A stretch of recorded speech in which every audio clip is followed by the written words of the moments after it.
Bonjour tout le monde. Hello everyone. Happy Saturday.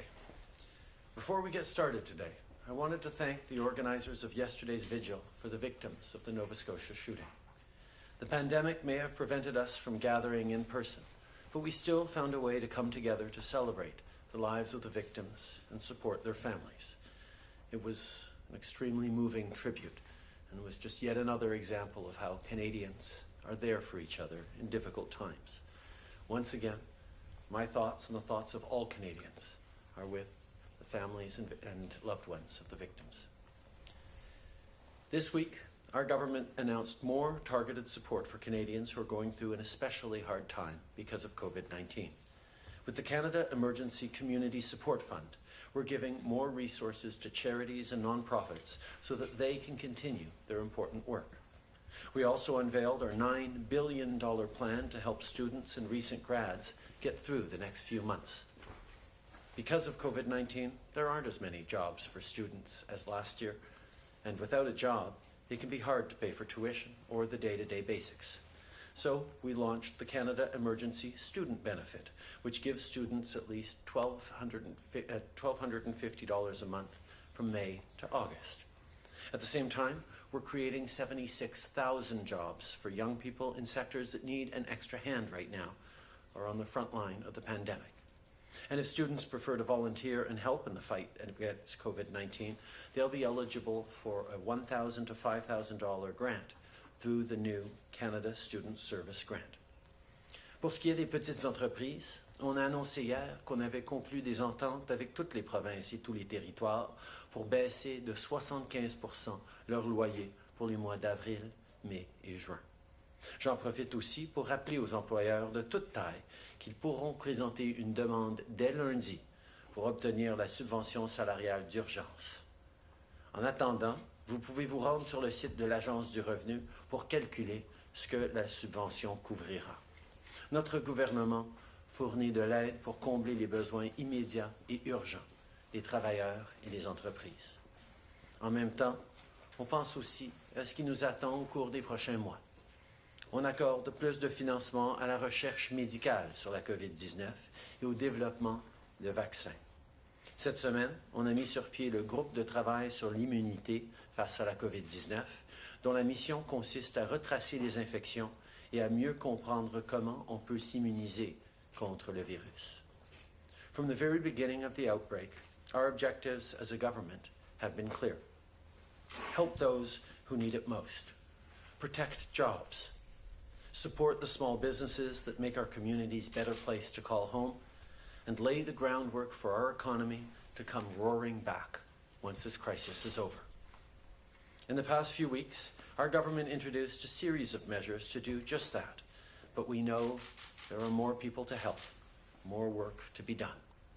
So today, we're announcing $62.5 million to support fish and seafood processors through this crisis. As we fight COVID-19, people who work in fish and seafood processing plants across the country are playing a crucial role when it comes to getting food to our tables. This funding will help ensure that they can safely continue their important work. We're giving more money to processors so that they can purchase personal protective equipment for workers, adapt to health protocols, and support other social distancing measures. For example, fish processing plants could buy new equipment like freezers or storage space so that their product, food for Canadians, can stay good while they respond to a changing market. With this announcement, we're giving fish and seafood processors more resources to adapt to the many challenges brought on by the pandemic, and above all, keep workers safe. Our fish sector is interconnected, so these investments will also have a positive impact on fish harvesters. On that note, I want to take a moment to recognize the tremendous work that is being done by every person who makes Canada's food system possible, including our food producers and fish harvesters. You keep our grocery stores stocked and our families fed. I know that the past few weeks have been really tough on you too, whether it be financially or emotionally. I want to thank you all for everything you do for us. You're providing an essential service to the country. We know that you have specific needs and asks right now, and we are actively exploring additional ways to support you as we move forward. Aujourd'hui, on annonce un investissement de 62,5 millions de dollars pour appuyer les transformateurs de poissons et de fruits de mer pendant la crise. Les gens qui travaillent dans ce domaine nourrissent nos familles à tous les jours. On investit pour leur permettre de poursuivre leur travail important en toute sécurité. C'est de l'argent que les transformateurs pourront utiliser pour acheter de l'équipement de protection personnelle pour leurs travailleurs, adapter leurs protocoles sanitaires et appuyer d'autres mesures de distanciation sociale. Les usines de transformation de poissons pourront utiliser ces fonds pour acheter des réfrigérateurs ou de l'espace de rangement pour entreposer leurs produits pour les vendre plus tard. Grâce à l'annonce d'aujourd'hui, les transformateurs de fruits de mer et de poissons disposeront des ressources nécessaires pour faire face aux défis de la pandémie et surtout pour protéger la santé et la sécurité des travailleurs. Comme nos secteurs des produits de la mer sont étroitement liés, ces investissements profiteront également aux pêcheurs. Je veux d'ailleurs prendre un moment pour souligner le travail incroyable de tous ceux qui travaillent dans le domaine de l'alimentation. Vous remplissez les étagères de nos épiceries de produits frais, cultivés chez nous. Je sais que les dernières semaines ont été très difficiles pour vous aussi, que ce soit pour le plan financier ou émotionnel. Merci pour tout ce que vous faites pour nous. Nous savons que vous avez des demandes et des besoins particuliers et nous continuons d'évaluer plusieurs façons de vous aider. Comme je l'avais mentionné hier, je me suis entretenu avec les premiers ministres des provinces et des territoires et nous avons notamment parlé de la réouverture graduelle de l'économie. On travaille avec les administrateurs en chef de la santé publique pour établir des principes et des normes qui nous serviront tous. L'économie et les réalités de chaque province sont uniques, donc le timing et les mesures précises vont être différents d'une province à l'autre. Cela dit, il y a un travail de coordination important qui doit se faire à l'échelle nationale pour éviter toute confusion. On est en train d'établir un plan fondé sur la science, les données et l'avis des experts qui témoignent de notre ambition commune de sortir le pays de cette crise. La prochaine phase sera cruciale. Si on ne met pas les bonnes mesures en place, on pourrait perdre tous les progrès qui ont été réalisés jusqu'à présent. Nos discussions se poursuivent. On va continuer de travailler ensemble pour assurer la sécurité de tous les Canadiens. Yesterday, I had a call with the First Ministers and we talked about putting together a joint statement outlining what needs to be done to reopen the economy. We're working together with Canada's chief medical officers to establish principles and guidelines for us all. We have to be mindful that the economy and the realities of each province and territory are unique, so the timing and specific measures will be different across jurisdictions. We need a coordinated approach nationally to avoid any confusion amongst Canadians. We're working together on a plan based on science, data, and expert advice that lays out our common ambition to see our country through this. If we don't get the next phase right, we risk losing all the progress we've made so far. These conversations are ongoing, and we will keep working together for all Canadians. Tomorrow, there won't be any press conferences either by doctors or myself, so I want to close this morning to talking directly to young Canadians, as I do every weekend. To all the kids watching out there, you're doing great. Keep helping out around the house, try to keep up with your schoolwork, and above all, stay positive. This is a tough time, but we're going to get through this together. And to young people out there, many of you are students who need extra help, and we're here for you. This week, we announced a series of measures to support you during this crisis. But we need your help, too. This is a moment in our country's history that we will look back on and ask each of ourselves what we did for our community, for our country. What did we do to serve our country, to help the world? And as you look at what you can do this summer, please remember that there are seniors who need your help. There are frontline workers, including in our medical professions, who could use a helping hand. And there are agricultural farmers and producers who'd love to see you step up to help feed Canadians. Look at how you can use your energy, your drive, your vision for making the world a better place, and make it so. How we get through this as a country depends on each of us, the choices we make, the actions we take. So this weekend, stay home. Keep washing your hands. And if you need to go out for groceries, keep at least 2 meters apart from each other. And think about what you can do in the fight against COVID-19 to support our frontline workers, to help your community. I know that we will help each other to get through this, because that's just who we are as Canadians. Merci beaucoup. Have a great weekend. Thank you, Prime Minister. We'll now go to the phone lines for questions. One question, one follow-up. Operator? Thank you. Merci. Première question, Mélanie Marquis, La Presse. À vous. Merci. Bonjour, M. Trudeau. Votre remarque d'hier sur la possibilité de placer des centres de soins pour aînés sous juridiction fédérale, ça n'a pas très bien passé en Ontario, au Québec. François Legault et Doug Ford vous ont tous deux répondu que le réseau, en fait, était sous-financé depuis des années. Pouvez-vous vous engager aujourd'hui à hausser les transferts en santé pour éviter que de telles situations se produisent pendant les deuxième, troisième vagues attendues de la COVID-19? Merci, Mélanie. D'abord, j'ai toujours été très, très clair que j'ai aucune intention d'ingérer le fédéral dans les champs de compétences des provinces. Mais en même temps, les gens se posent des questions réelles à travers le pays sur comment on appuie nos aînés, comment on s'occupe de nos plus vulnérables. Je pense que c'est des questions sur lesquelles on doit se pencher ces jours-ci, mais aussi pour les mois, les années à venir, une fois qu'on sera passé cette crise, cette pandémie, nous devons de réfléchir à comment nous allons pouvoir mieux faire pour remercier ceux qui ont bâti ce pays dans les dernières années de leur vie. Évidemment, on aura des conversations sur les transferts en santé. On a déjà transféré un demi-milliard de dollars dès le début directement aux provinces pour leur système de santé. Nous allons avoir d'autres discussions sur comment on peut travailler ensemble en tant que pays pour assurer que nos systèmes en place sont les bonnes pour aider les Canadiens. I've been very clear that I have no intention of seeing the federal government take over or get involved in provincial areas of jurisdiction.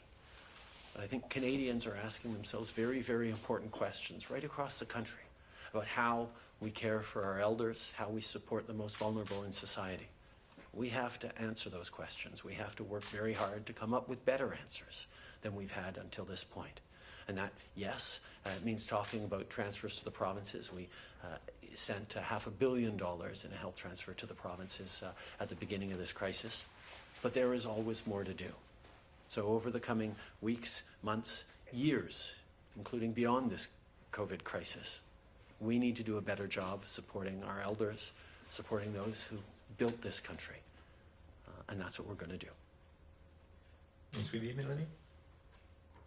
Oui, merci. Concernant la prestation maintenant pour étudiants, M. Trudeau, ça aussi, ça fait grincer des dents à Québec, où on a l'impression que ça vient contrecarrer le programme de prime de 100 $100 pour le travail dans les champs.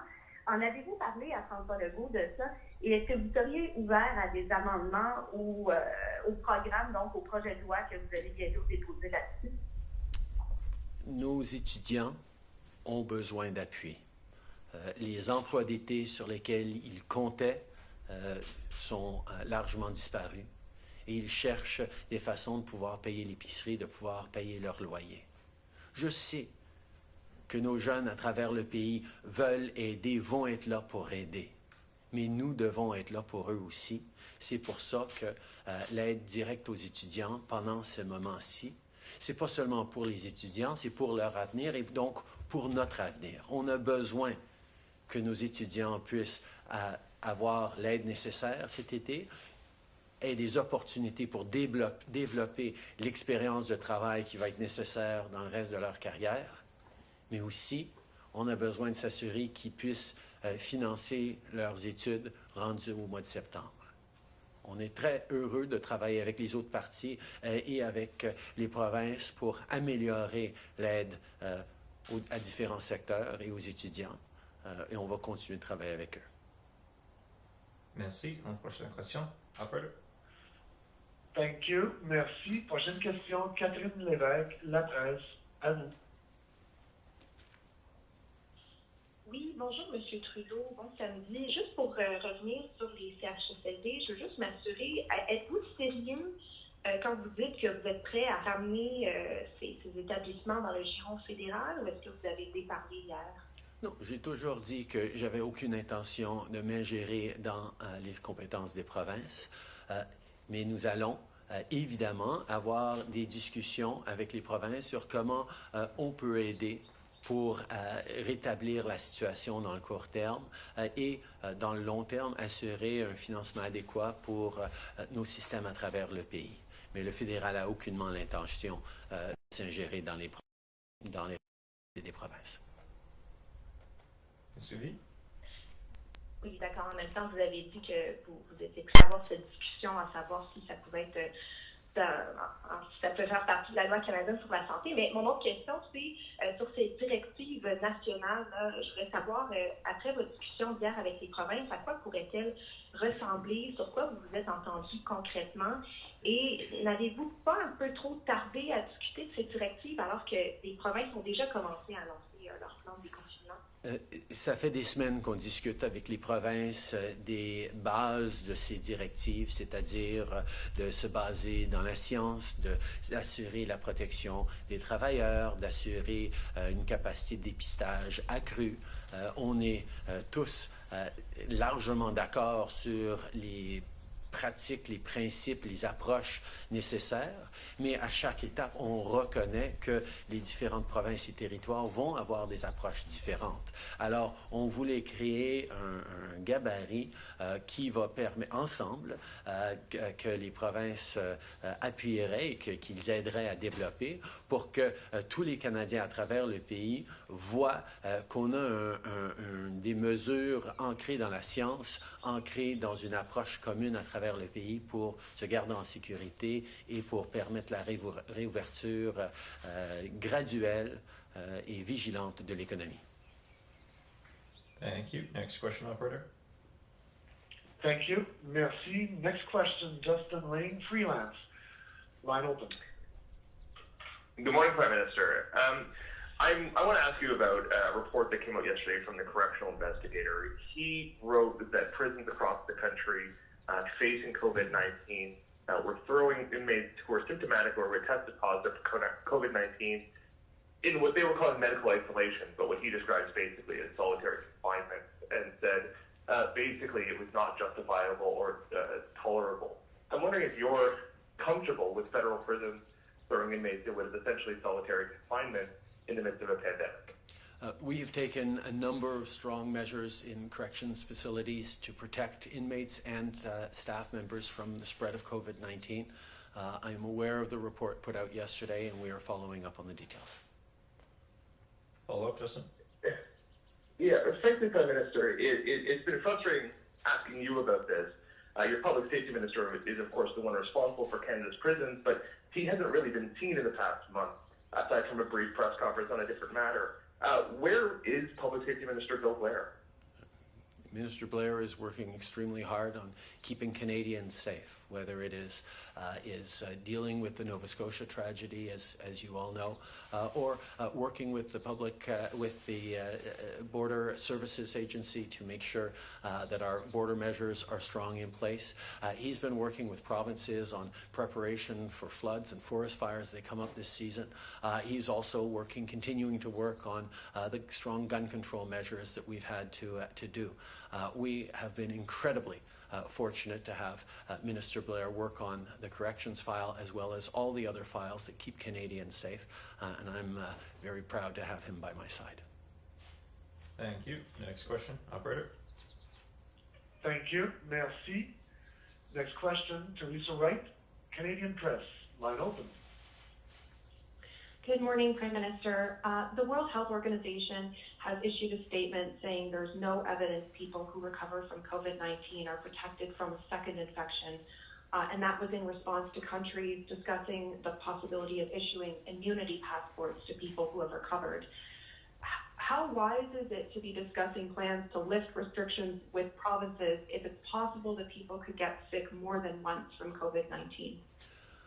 In the approach that we're taking very carefully around the provinces and across the country on looking at reopening, I don't believe that there are any of the plans that hinge on certain people or individuals being immune or having immune to COVID-19.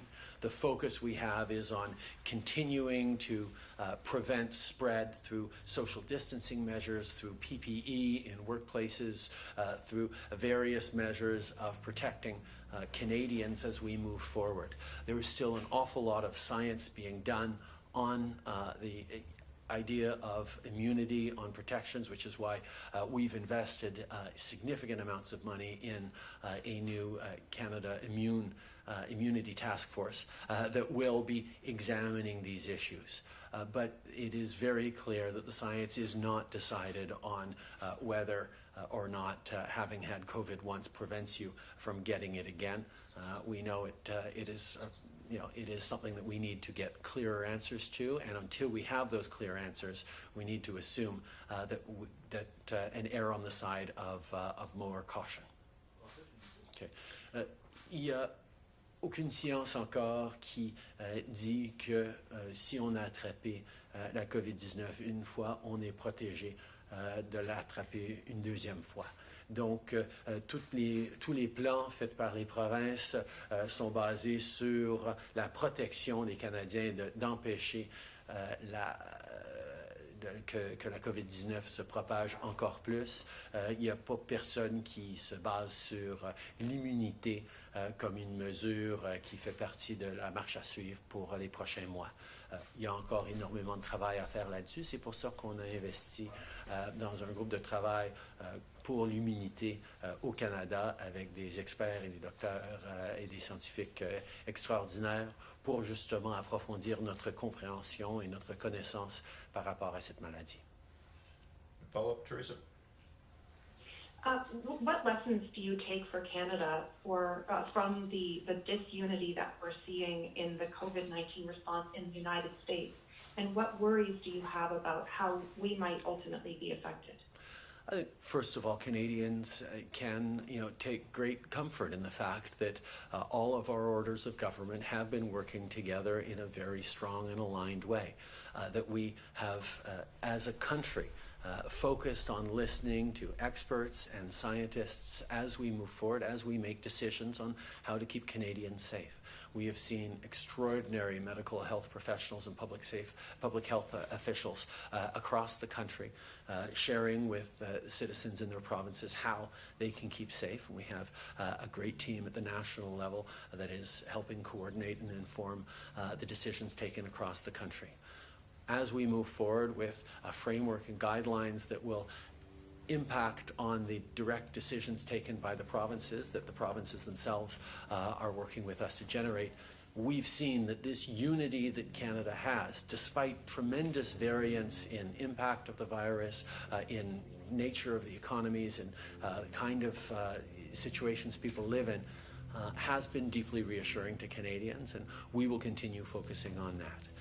And as part of the way forward, we will continue to make sure that Canada and Canadians are protected from external sources of the virus, whether that's keeping up international border measures or moving forward on specific measures around quarantine for anyone who arrives in this country. These are the things that we're going to continue to do. Bonjour, M. Trudeau, Louis Blouin de Radio-Canada. Il y a beaucoup de gens dans la communauté d'affaires qui s'inquiètent qu'il n'y ait pas assez d'équipements de protection individuelle, parce que là, il y a des provinces qui commencent à rouvrir, des entreprises qui vont lancer leurs activités. Est-ce que vous êtes conscient qu'on va avoir assez de matériel au pays, que nos importations et que notre production intérieure est suffisante pour que ces gens-là puissent rouvrir? D'abord, un des critères pour commencer à rouvrir certaines industries va certainement être d'assurer qu'il y a assez de matériel de protection individuelle pour pouvoir faire le travail de façon sécuritaire. Et donc, nous savons que la demande va continuer d'accroître à travers le pays. Nous allons le faire de façon graduelle, en partie parce que nous devons d'avoir assez d'équipements dans toutes les provinces pour protéger les travailleurs et pas juste les travailleurs de notre système de la santé. C'est pour ça que et au niveau de la production canadienne et au niveau de l'importation d'extérieur, on est en train d'accroître nos capacités de façon significative, mais effectivement, tant qu'on n'a pas assez d'équipements, on ne pourra pas rouvrir certaines industries. Actuellement, est-ce que nos stocks sont suffisants? Il y a des provinces qui ont dévoilé leur plan. Est-ce qu'on en a assez? Puis si une entreprise n'arrive pas, par exemple, un salon de coiffure, je ne sais pas, à se procurer des masques en nombre suffisant, est-ce qu'elle devrait retarder son ouverture? On ne devrait pas rouvrir l'économie à aucun niveau si on n'a pas en place les mesures pour protéger les Canadiens et arrêter la propagation de la COVID-19. I don't think we should be talking about reopening any parts of the economy if we do not have a strong plan to protect people working there and prevent the spread of COVID-19. Prime Minister, Rachel Haynes from CTV National News. Yesterday, Doug Ford appealed to you directly in his press conference saying, if you're listening, they need help. In your call last night, what specific offers did you give to Ontario when it comes to the long-term care home crisis that they're facing right now? We've put forward measures that have allocated billions of dollars to go to the provinces to support on top-ups for essential workers, particularly in long-term care facilities, and we look to have more announcements on that soon. But we've also responded to very direct requests by the provinces to send in military support. Obviously, that can't be more than a short-term answer, but we will be there to help Canadians who are going through extraordinarily difficult times. The situation in our long-term care facilities in different parts of this country is absolutely unacceptable, and all of us as Canadians need to do whatever we can to support our elders. La situation dans les résidences d'aînés ou des soins à longue durée est inacceptable. Nous devons, en tant que Canadiens, d'être là les uns pour les autres pour s'appuyer. On a offert de l'argent aux provinces pour augmenter les salaires des employés dans ces situations-là. On a répondu de façon positive aux demandes d'envoyer des forces armées pour aider à reprendre le contrôle de la situation. Nous allons être là pour aider dans la mesure du possible parce que c'est ce à quoi les Canadiens s'attendent. And in your answer just now to my colleague, you said that Canada won't reopen its economy if we don't have enough PPE and enough masks. But we know right now that we don't have that. We just had to return some masks that came from China because they are not up to standards. We also know that there is this crisis that's going on in long-term care homes. Is it too early to even have these conversations about reopening the economy when there are still so many issues that we're dealing with right now? I think there are really important conversations to be had in advance of opening up our economies. As we say, we have to be very, very careful and very gradual about it and ensure that we have the measures in place to control and prevent any further spread of COVID-19. Adequate PPE supplies will be a part of that, but I can assure you that we are very much on that, whether it's the plane loads of PPE supplies that will be coming in almost every single day next week, or the domestic production capacity, which is ramping up rapidly and will be ready to support Canadians as we move forward on steps towards reopening. These are the things that we need to make sure we're getting right so as to ensure that all the sacrifices we've made over the past weeks won't be for nothing. Nous savons qu'il faut prendre une approche graduelle et progressive et extrêmement attentionnée à la réouverture de l'économie dans certains secteurs et dans sa totalité. Nous avons besoin d'avoir l'équipement nécessaire et les mesures en place pour protéger les travailleurs, pour protéger les gens, pour empêcher la propagation de la COVID-19. C'est pour ça d'ailleurs qu'on continue à recevoir de plus en plus d'équipements de protection personnelle. Nous allons recevoir des avions pleins de ce matériel à quasiment tous les jours dans la semaine à venir. Et nous allons aussi voir la production domestique de ces produits commencer à venir en ligne d'ici peu. Tout cela va être important comme élément de notre reprise graduelle de l'économie.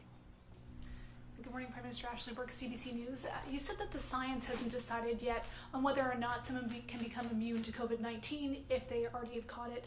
You said Canada's studying this, but what other concerns do you have about immunity passports or certificates that might be needed down the line to prove that you are immune to COVID-19 at mass gatherings or sporting events, even to attend work when the economy eventually does reopen? I think any such discussions or decisions need to be based on very strong and very clear scientific evidence. That's why our scientists are looking very, very carefully, as are people around the world, at what kind of immunity the presence of antibodies could deliver to Canadians, to people who've already been affected, and what impacts that has. We're not there yet on being able to make a pronouncement on that, so all the other elements are not discussions to be had now. The European Union is planning a major funding event for the World Health Organization at the beginning of May. Will Canada be part of that event? And would you consider attaching some sort of conditions to that funding, like a review of the WHO's handling of this pandemic? Canada will always be there to support science and the work done internationally on keeping our planet and our citizens safe. This is something that we are looking to participate in. I think, like many countries, there are questions around how to ensure that we learn from this situation and we get better at dealing with these things with a level of transparency and rigor that I think citizens expect. Hi, Prime Minister. Crystal Lowe with Global News. Can you speak a bit more about what the federal government responsibility on rulemaking falls when it comes to reopening the economy, and where it will be up to the provincial government so far as responsibility in rulemaking and on the reopenings of the economy? Our Constitution lays out very clear areas of federal, of provincial, of municipal, by extension, responsibilities. And of course, the provinces will have a lead role in determining how their economies will reopen. But that's why we've been working with the provinces, who are very varied in their realities, in what they are being challenged with, to establish a base level of criteria, a checklist, a set of guidelines that will ensure that right across the country, the decisions being made by each province will be based around a shared understanding of the science and the steps necessary towards reopening. But of course, every province has its responsibility and its decisions to make on how it reopens. And I understand that some premiers last night indicated that a renewed infrastructure program will be vital to restarting the economy. With construction season upon us, can you tell us about the federal plans in this regard, and whether or not the federal government will allow municipalities in particular to contribute a small percentage of cost to any municipality project? We understand the importance of getting our economy going again as quickly as possible, but that as quickly as possible depends very much on ensuring that we are arresting the spread of COVID-19 and in an ability to prevent further spread. That is why, yes, we are in discussions with the provinces around infrastructure investments to benefit from this construction season, but we need to make sure we're doing that safely and responsibly, and that is also part of the conversations we're having with the provinces. Nous reconnaissons à quel point la reprise économique pourrait inclure la saison de la construction. Mais nous devons s'assurer que ça soit fait de façon à ce que les travailleurs ne soient pas vulnérables à propager encore plus la COVID-19.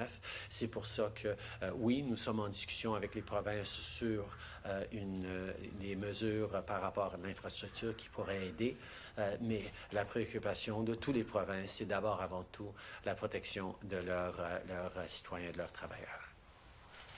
Merci beaucoup tout le monde.